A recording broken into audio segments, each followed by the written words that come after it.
नमस्कार, मी संतोष सानप. मी आता जालन्यावरून निघालोय, पनवेलला चाललोय. इथून मागं पण माझ्यासोबत अशी 1-2 वेळेस घटना घडली. आजची ताजी घटना आहे बघा, लाईव्ह घटना आहे. हे खिळे बघा, हे समृद्धी हवे. 1 तास झाले पोलिसवाल्यांना फोन करतोय. समोरच्या गाडीचे 4 टायर पंक्चर झालेत. पोलीसची मदत अजिबात होत नाही या रोडवरती. इथून मागं पण 2 वेळा, आता पण फॅमिली सोबत आहे. हे बघा पूर्ण रस्ता जाम झाला. हे बघा पोलीस इथे उभे.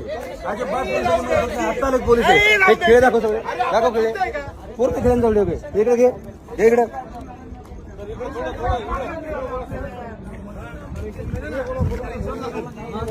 भाऊ, इथून मागून माझ्यासोबत अशा घटना 2 वेळा झाल्यात. तेव्हा पण मी पोलिसांना फोन केला, अजिबात पोलिसांची मदत होत नाही. मी आता जालन्यावरून निघाले, मला पनवेलला जायचंय.